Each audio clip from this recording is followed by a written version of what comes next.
Ronke Oshodi Oke, ìwọ gangan ló fà á. Ìwọ ló fà á tí marriage fi fail. Lóòótọ́ ni ex-husband jẹ́ womanizer àti pé ó like obìnrin dáadáa. Obìnrin tó bá gbàdúrà dáadáa, tó farabalẹ̀, tóun gan fúnra rẹ̀ mọ nǹkan tó ń fẹ́ lára ọkùnrin, kò ní kó sọ́wọ́ womanizer. Ẹ déètì fún 10 years gbáko, o ò dẹ̀ rí pé ẹ bára yín mu. O ò rí pé star yín ò bára mu. O ò rí pé wà yín ò jọra wọn. Ní 10 years tẹ date, o mọ̀ pé womanizer ni tó fi dọ̀rọ̀ pé ẹ tún ní láti divorce. Ó jọ pé wọ gangan fúnra rẹ̀ o mọ ohun tó fẹ́ tó fi padà wá bímọ fún ọkùnrin méjì. Ẹ̀kọ́ ńlá ló yẹ káwọn ọ̀dọ́ kọ́ o lára ohun tí Ronke Oshodi Oke sọ nípa marriage ẹ̀ tí wọ́n date fún 10 years tó jẹ́ pé ọdún kan péré, kò tiẹ̀ tún pé ọdún kan tí wọ́n fi túká. Ẹ rí i pé eléyìí pakasọ, ó gbẹnu tán.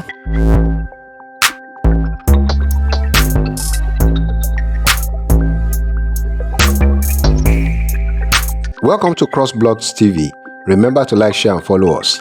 Veteran Yoruba actress Ronke Oshodi Oke nígbà tí talk to be Abiola Adébáyọ̀ tó jẹ́ òṣèré tó pè wá sórí program ẹ̀ ló wá ṣàlàyé gbogbo horrible experience ẹ̀ torí lọ́wọ́ ex-husband ẹ̀. Oshodi Oke ní òun fẹ́ ya wèrè. Ó ní ọpẹ́lọpẹ́ àwọn colleague òun ni ò jẹ́ kóun já sí hòhò, kóun já sí títì. Ronke ní òun date ex-husband òun fún 10 years gbáko ọdún mẹ́wàá. Ó ní marriage yẹn ò wá last a year. Ṣé ó wá fẹ́ sọ pé láàárín ọdún mẹ́wàá yẹn kò rí gbogbo kó tiẹ̀ tó tó ọdún mẹ́wàá? Ẹ jẹ́ ká mú láti ọdún méjì. Kí ló dé fi déètì fún ọdún mẹ́wàá tí ó bá ń ṣe pé wọ́n gangan ò ready fún marriage? Obìnrin tó ready fún serious relationship ò ní dúró fún 10 years. Obìnrin tó ní nǹkan ṣe tó mọ̀ pé yes òun fẹ́ ní good home, òun ò fẹ́ home tó máa divorce. Ó wá ń sọ pé nígbà tó fẹ́ divorce ìwọ ti decide pé o ò ní divorce. Whether you divorce him or you don't divorce him, nǹkan tó máa ṣẹlẹ̀. Kò dìgbà tí marriage bá divorce, tó bá scatter marriage officially kí marriage tó scatter. Àìmọye èèyàn ló ń jọ ń sùn sórí bẹ́ẹ̀dì pẹ̀lú ọkọ tàbáyà tó jẹ́ pé wọn ò fọwọ́ kanra wọn mọ́. Ronke Oshodi Oke tiẹ̀ sọ ọkọ̀ ó ní ọ̀pọ̀lọpọ̀ ìgbà ló máa ń sálọ tó ń sábọ̀. Gbogbo ìgbà tó ń sálọ yẹn kí ló tó tún gbà padà? Ìwọ fúnra rẹ gan ló fa crash tó wà nínú marriage yín. Bẹ́ẹ̀ ni ìwọ ló fà á. Inú mi dẹ̀dùn pé ìwọ fúnra rẹ náà ó sọ ó ní nítorí pé o gbàdúrà dáadáa.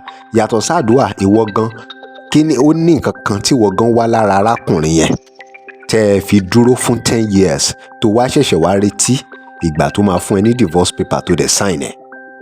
Kò yẹ kó rí bẹ́ẹ̀.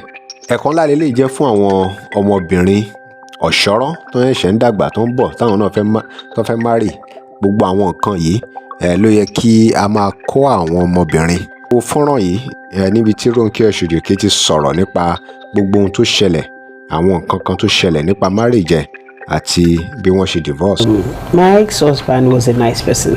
Okay, I give it to him. He was a nice person, but he's not a husband. Yes, he's not a husband. Kì í ṣọkùnrin téèyàn fẹ́. In terms of what? Thank you. You see, there are men and there are men. Okay. We have men that really love to have home. That they can't maintain it. You understand? Because of I want to do this, I want to do that, I love this, I like tearing, I like lepa. I call women home material. He's not an home material man. Husband material. No, God bless you, husband material. He's not husband material. He's not husband material. How do you mean? He loves to have home. He loves to have a home. He really loves it. He has been saying it since we're very young, because I've known him now over 20 years. Okay. You understand what I'm saying? But he really loves home, but he doesn't know how to handle it. Okay. You understand what I'm saying? He doesn't know how to handle it. He doesn't, because he's a very fine man. He's a very fine man. So it's kind of flirts. You understand? He can't control it.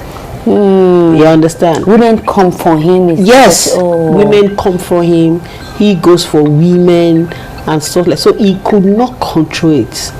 And there is one thing about me: if you want to have girlfriend, I don't stop any man not having girlfriend. I don't have problem if you have a girlfriend. But if you disrespect me, that's where the problem comes from. You understand?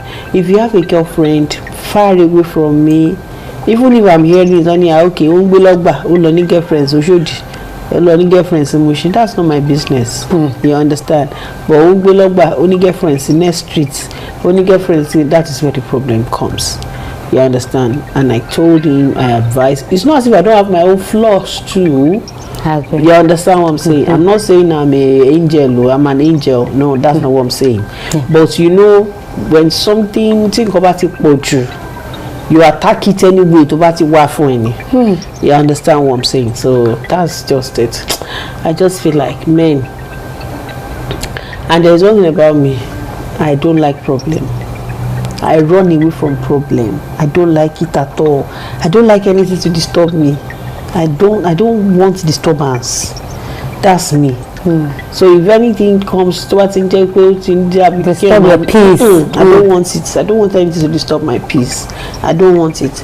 So if you cannot advise me, or if you cannot add value to me, I just move away. But he's a very nice man. He could not just handle that ewa. The beauty, the handsomeness is too much for him, so he could not handle it. That's the problem. That was the problem. How long were you married? It's been back and forth though. If you see him, people always ask me, why Kilotu and all of sort of fine boy? Why do you go to a fine boy? Me, I'm not a fine boy freak. I'm not, never. If you ask him, he will tell you, I'm not a fine boy freak at all. You understand? I like nice guys, but not fine boy. There's a difference between nice guys and fine boy. But he keep coming. We've been like that for a very long time. We date for 6 months, he will go. For 3 months, he will come back. We will date for 1 year, he will go, he will come back. He got to a point, I now ask him, what do you really want? You will go, come back, you will go, come back. You understand what I'm saying? Kilo fe gangan, what do you really want? You know? So we have been like that for a very long time. Until we just separated, you know? How long did you, were you guys, how long did you? We were married for a year. Huh? Yes.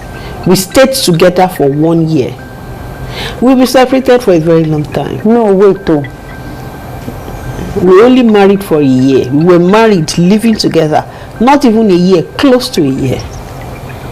Òun lẹ ti gbọ́ yẹn o, kí lè ròyìn nípa ọ̀rọ̀ tí Ronke Oshodi Oke sọ yìí? Wà ń ṣe ti Ronke Oshodi Oke nìkan. Ọ̀pọ̀lọpọ̀ àwọn celebrity náà ni wọ́n ní irú issue yìí. Èmi ò lámójú kúrò. Èmi nítorí owó, nítorí nǹkan tó máa get láàrin ọkùnrin méjì mẹ́ta. Àwọn nǹkan yìí gangan ló ń dalé àwọn celebrity rú. Gẹ́gẹ́ bí èèyàn kan tiẹ̀ sọ, ó ní ọ̀pọ̀lọpọ̀ nínú àwọn celebrity yìí pàápàá tó jóbìnrin náà wá ọkàn wá fẹ́ra wọn hàn ní Nollywood ni, tó jẹ́ pé ọ̀tọ̀ ni ohun tó bá wá, kò ń ṣe nítorí pé wọ́n fẹ́ràn kàríà yẹn gangan, ọkàn wá ṣèpolówó ni. Kí ni èrò yín, kí lẹ rò nípa gbogbo ohun tí Ronke Oshodi Oke sọ yìí nípa marriage ẹ̀ àti bó ṣe kúrò àti bó ṣe divorce àti bẹ́ẹ̀ bẹ́ẹ̀ lọ? Like, share and follow us. This is Crossblocks TV. Thank you for watching. Bye for now.